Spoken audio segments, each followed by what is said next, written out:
Hi, welcome back to One Word a Day. I'm Sophie. I'm your guide into the world of the Chinese language and culture. And I have been sharing one expressions a day, starting with reviewing of what we learned yesterday. So if you have been following along, I congratulate you for sticking around. So yesterday we have this great starry night kind of look of scenery of many stars shining bright together and colorful.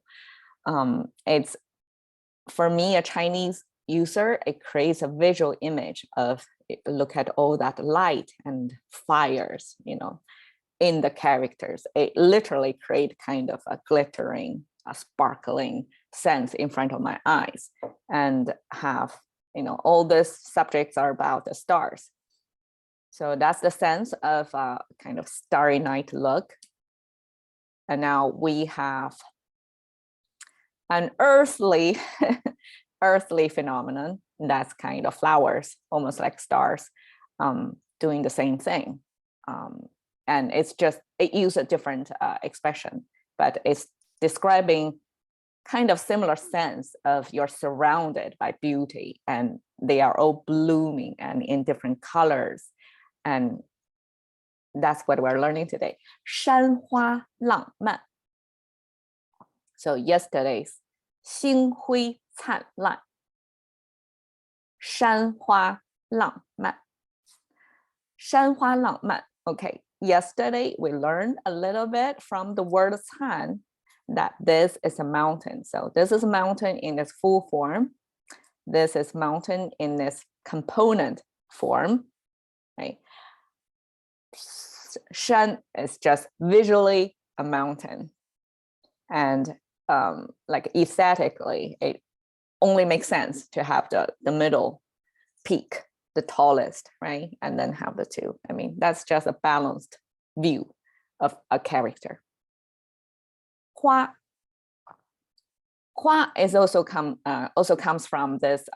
It's not exactly imagery. It comes from a signifiers of sound maker and meaning maker component. So on the top we have the meaning maker.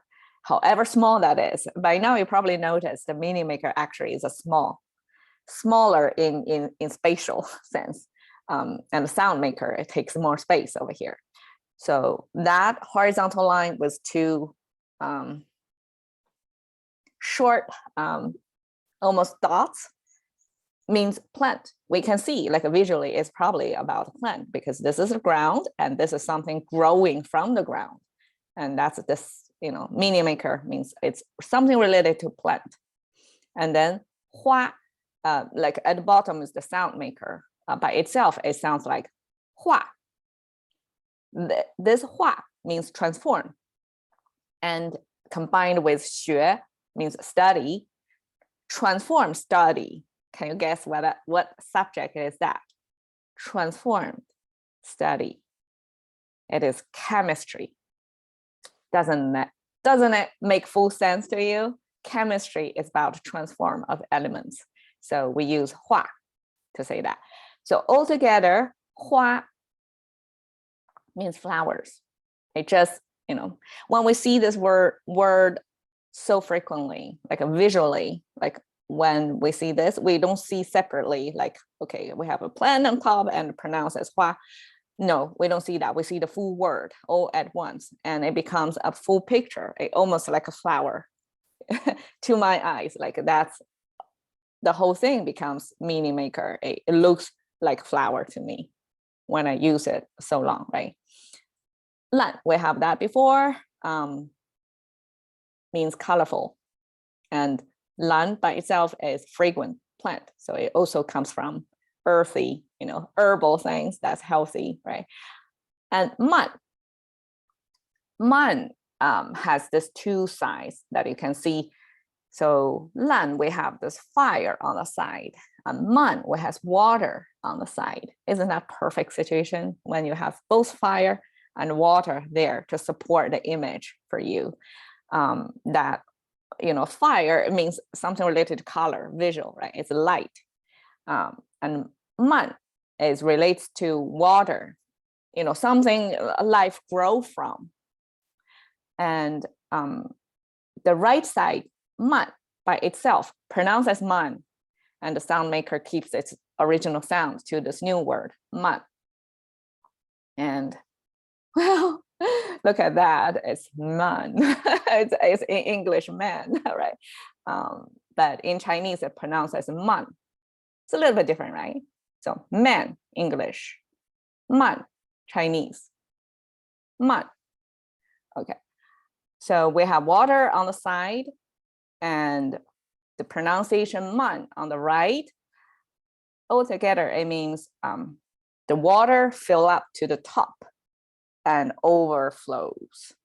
And by overflowing, it becomes like diffused.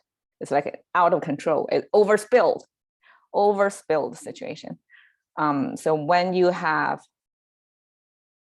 overspilled, it's like a colorful overspilled. That means the mountain flowers are, spread out all throughout the mountains, the fields, that you see so many colors coming at you from different directions because it's overspilled, it's diffused, and the whole thing comes to a picture. It definitely creates a vivid picture in my mind. That's a beautiful scenery, almost like in the super bloom in California, like 2 or 3 years ago. That's the kind of feeling of you're surrounded by beauty, by flower, by life from the earth popping up from all directions and coming at different colors at you. And it's really a sensory treat. So altogether, I just use it's a wildflowers.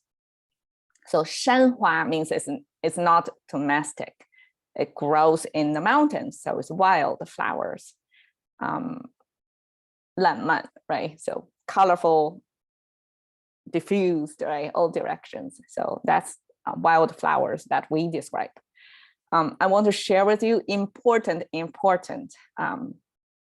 qualities that Chinese literature man summarized over the years and generations, and then we were left with magic 4 again. So 4 plants that carried special meaning in Chinese culture, that's highly frequently depicted in their art, in their writings, and it just captured so well the characters that Chinese admire.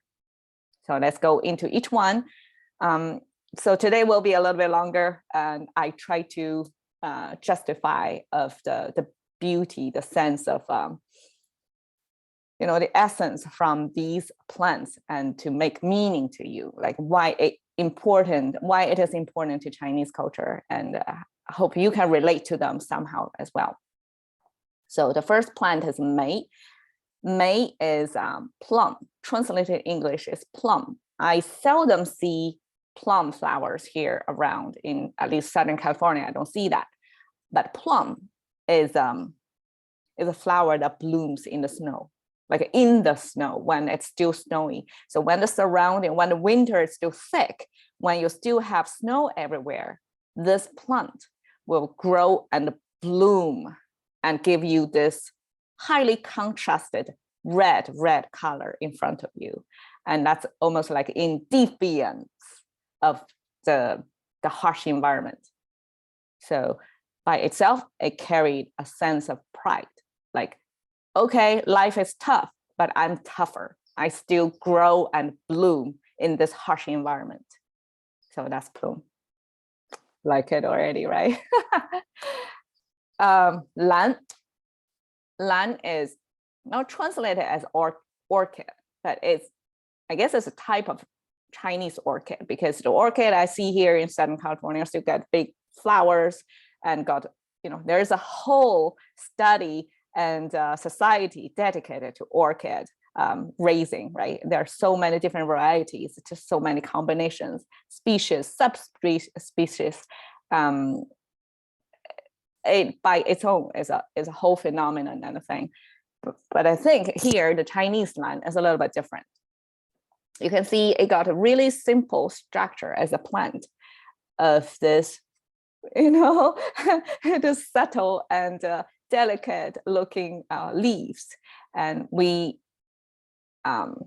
probably cannot see the flowers here, but it's also very subdued, simple flower in plain colors. It's a contrast to the plum in big red color. I mean, the flower petals themselves are small, but the colors of contrast is screaming at you. But lan is on the contrary, it's subdued color, it's white or any other like tones that's not jumping at you at all. It's, if anything, it's kind of hiding away, sliding away from you. Like you hardly notice it. So this quality of withdrawn, like not showing, it's the opposite of being seen, being heard. It's the opposite of that. It's like being silent, being hidden away, being seclusive, being on its own, like don't bother me, get away, like don't even notice me, that kind of withdrawn.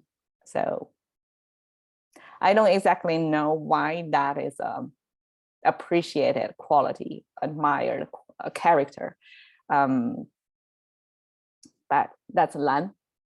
Zhu, okay, bamboo. We all know it's a pretty familiar, iconic symbol for Eastern culture. Bamboo has this quality of growing up fast. So it has a relatively long incubation period when it's a small shoot in the ground. And then all of a sudden it grow like quickly, shooting up. It's like really shooting up. I guess one of the fastest growing plants. Plants in general really grows fast, but bamboo is especially fast growing plant. And they're resilient. They bend along the wind. They don't fight, they bend with it. So wind can do no harm to them. They will flow with the, totally go with the flow. So that's the kind of resilience quality that, Chinese culture appreciate a lot. That no matter what wind, what direction of the wind, I can always bend with it without breaking. Bend, but not break. So that's the essence. Chrysanthemum. Chrysanthemum. Okay, it's hard to pronounce for me. Okay, that flower, I see it often in Rolf's, in the retail grocery stores here whenever it's a fall season. And it's like a bouquet of bright, nicely layered petals, flowers together. And it brings a good atmosphere. But actually in the Eastern culture, in Chinese culture, chrysanthemum is actually, it means aloof. It means detached. Kind of similar to lan, but with bigger flowers, brighter colors. But it means like, okay, you see me, but I don't get affected by you. I have this layer in front of me that's like, or my own bubble, like I don't really interact or affected by whatever going on outside. So that's kind of aloofness, like a detachment element that I guess these are the kind of reflecting essential survival skills or qualities or characters or mindsets one has to have in the old China society, like whatever hardships in life thrown at you, you kind of remain your pride, you stand up tall, right? Defiant of the coldness, right? Still bloom, but also you kind of subdued, you don't show off, you live your own life without being noticed. And you keep flow with whatever direction, but not break to the point of breaking, right? You don't ever break, you just go with it. And then you stay detached. No matter what happens, it won't harm you. And chrysanthemum in Chinese, often we give this bouquet of flower in funerals, because I guess it means to show to the whoever lost their loved ones, not to grieve so much, kind of stay detached a little bit, and detaching yourself to your past lost ones as that person is gone. Like you have to continue your life. So kind of your life path separated, and, you know, handle it with a little bit more detachment, aloofness, so that you don't, you know, suffer from grief too much. That's my interpretation of white chrysanthemum.